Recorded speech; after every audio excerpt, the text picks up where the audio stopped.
Context علم کی تشکیل کرتا ہے. کانٹیکسٹ علم سے پہلے ہے اور علم کے لیے اس کی حیثیت سانچے کی سی ہے کہ وہ اپنے مطابق شیپ کرتا ہے علم کو. اور وہی کانٹیکسٹ آپ کے اندر ضرورت علم پیدا کرتا ہے کہ مجھے کیا جاننے کی ضرورت ہے. واضح ہے نا؟ علم دو چیزوں سے ہوتا ہے، ایک افادیت کے لیے اور ایک حقیقت تک رسائی کے لیے. بس یہ دو اس کے مقاصد ہیں کہ یہ علم حاصل کر لو تو اس کے نتیجے میں فلاں فائدہ ہے. وہ فائدہ چاہے دنیاوی ہو چاہے کسی نوعیت کا ہو. تو فائدے کے تصور سے علم خالی نہیں ہے اور نہ ہو سکتا ہے، ورنہ یہ آدمی کے لیے قابل قبول نہیں ہے.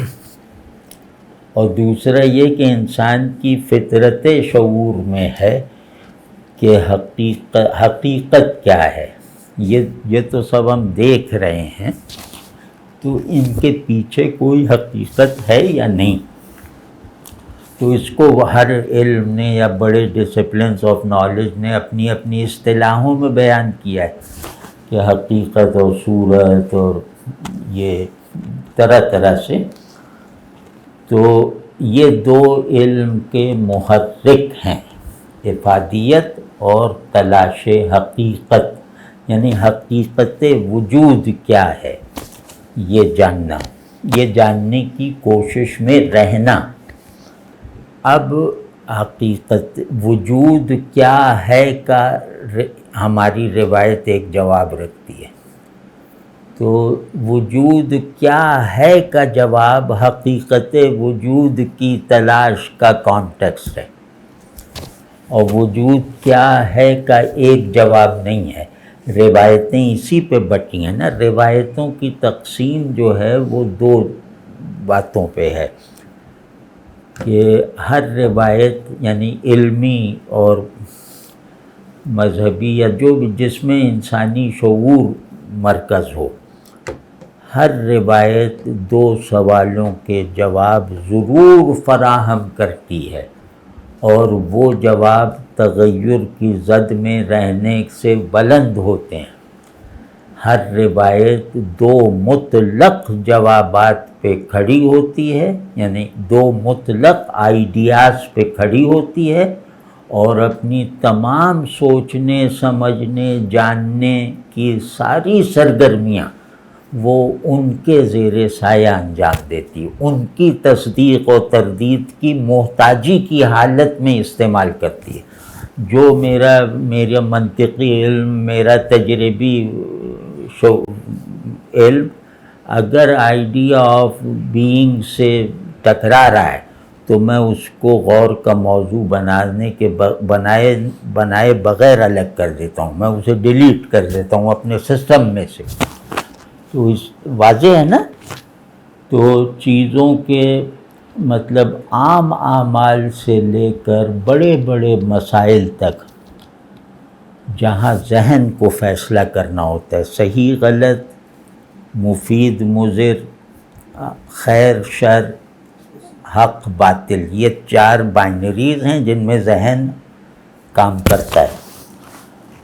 تو اس میں جو ہے جہاں بھی ذہن کو فیصلہ کرنا ہے کہ اس گلاس میں پانی پیوں یا اس گلاس میں، اس حد تک وہ اپنے آئیڈیا سے ہم آہنگی کو تلاش کرتا ہے اس فیصلے تک پہنچنے کے لیے کہ یہ چوکور گلاس ہے تو یا یہ اس کے کونے ہیں، تو وہ گول گلاس ہے یہ طواف کی حرکت کی طرح تو اس سے پی لیتے ہیں. مثال طور پہ ویسے کر، یا چوکور والا کہہ رہا ہے کہ خانہ کعبہ کی طرح چلو اسے، مطلب یہ کہ ایک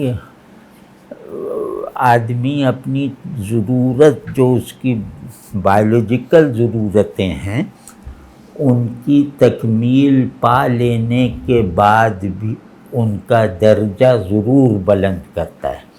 آدمی اس بات سے شرماتا ہے کہ اس کو صرف بایولوجیکل نیڈس کا قیدی بنا دیا جائے.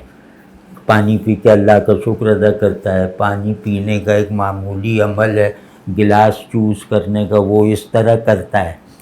سمجھ ہیں نا؟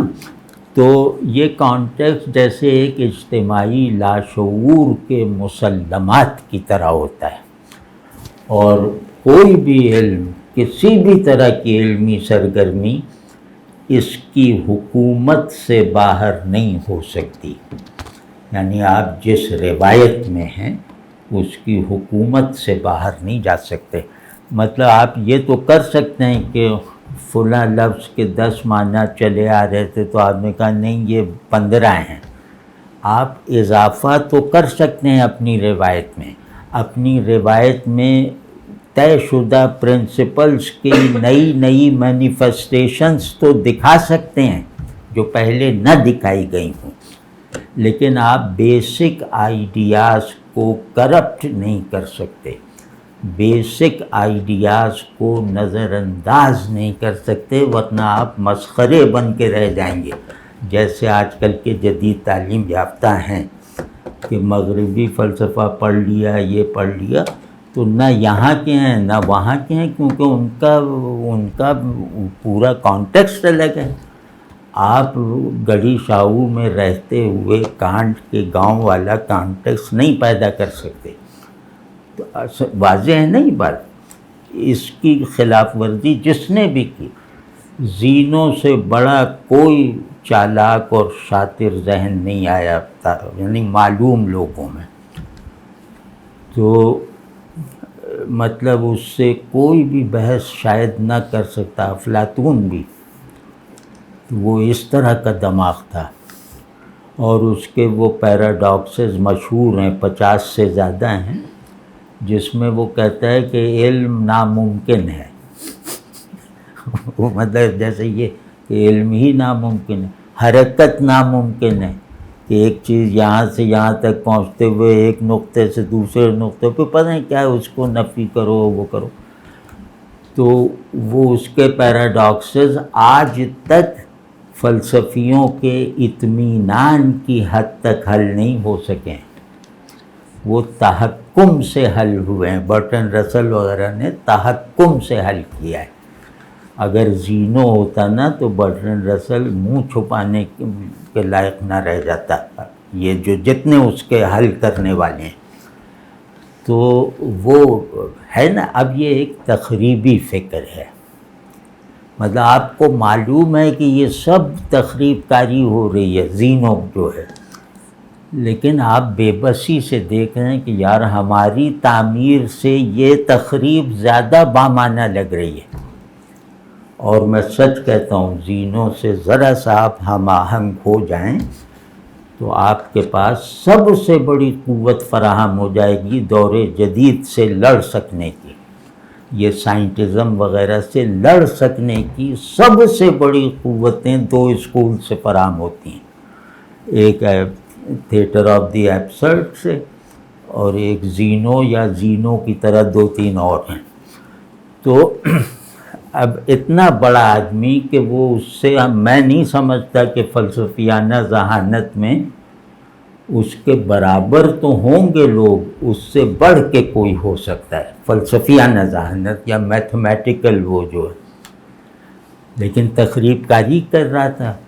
تو یونانی روایت نے اسے اپنے اندر سے اگل دیا، حالانکہ وہ یونانی روایت کے ایک بہت ہی بڑے معمار کا جانشین تھا، یعنی پارمینیڈیز کا. لیکن پارمینیڈیز کی نسبت بھی اسے یونانیت کے رجسٹر میں درج نہیں کروا سکے. ٹھیک ہے، یہ کیا نقصان ہوا؟ اب اس کا یہ سارا ذہانت اور انتہا درجے کی ذہانت، ناممکن حد کو پہنچی ہوئی ذہانت، یہ کسی کے کام ہی نہیں آئی. چلو اسی کا کوئی اسکول بن جاتا، کسی کے کام نہیں آئی. تو اب یہ نقصان اتنا ہی بڑا نقصان ہے جتنا اگر افلاطون کا کام ضائع ہو جاتا. تو وہ نقصان اور زینوں کا بالکل بے اثر رہ جانا یہ برابر ہے. تو کیا کہ اپنی روایت کے خلاف جانے کی اس نے بلا وجہ کی ایک مہم جوئی کی، اس کی روایت نے اسے اگل دیا، چاہے اس روایت کے فلسفی اسے رد کرنے میں ناکام ہو گئے۔ واضح ہے نا اس بات کو، مطلب اچھی طرح آج کل جو روب اندازی لوگ کرتے ہیں نا کہ علم یہ ہے، علم وہ ہے، علم ان سے پوچھو، نہیں، علم مجھے جس روایت میں مجھے لیو کرنا ہے اور جس روایت کو میں اپنے لیے بائنڈنگ مانتا ہوں، مجھے اس روایت سے پوچھنا ہے کہ علم کیا ہے، وجود کیا ہے۔ یہ دو سوالات ہر روایت فراہم کرتی ہے، کہیں ملتے جلتے ہوتے ہیں، کہیں مختلف ہوتے ہیں۔ تو ہماری روایت میں وجود کیا ہے کا جو جواب ہے وہی علم کیا ہے کا جواب ہے، کیونکہ علم وجود کی سیلف ریئلائزیشن ہے اور وجود جو ہے وہ علم کی سیلف اینٹیفیکیشن ہے۔ اب یہ تو سمجھ ہی گئے ہوں کہ یار ہاں وہاں کچھ کریں نا، مطلب یہ باتیں کریں۔ علم موجود ہے خود سے، وجود معلوم ہے خود سے۔ یہ بہت بنیادی ہماری روایت کا مسلمہ ہے، اور یہ روایت صرف مسلم روایت نہیں ہے، یہ روایت ہندو روایت بھی ہے، مسلم روایت بھی ہے، چائنیز روایت بھی ہے، وغیرہ وغیرہ۔ تو آپ ذرا غور کیجئے کہ سب جانتے ہیں کہ کائنات کا پورے علم کا وہم بھی نہیں کیا جا سکتا۔ سب جانتے ہیں کہ کائنات کو انفارمیشن کی سطح تک کا موضوع بنا کر بھی اس کے ایک ذرے ہی کو سے کی خبر مل سکتی ہے، اس سے زیادہ نہیں مل سکتی، چاہے آپ کچھ بھی کر لیں، ٹھیک ہے نا؟ تو یہ جو کائنات کا ناممکن العلم ہونا ہے، یعنی اس سے کہتے ہیں ممتنع العلم، جس کا علم محال ہو، اور یہ بات مطلق ہے کہ علم محال ہے، یہ ہمارے یہاں وجود کیا ہے کا ثبوت ہے۔ اور ہمارے تصور علم کے مطابق کائنات مشاہدے کے درجے میں پورے علم میں نہیں آ سکتی، لیکن کائنات اپنی حقیقت کے اعتبار سے ہمارے معلومات کا ایک حصہ ہے۔ اب یہ چاہے 100 ارب نوری برس کی کائنات ہو،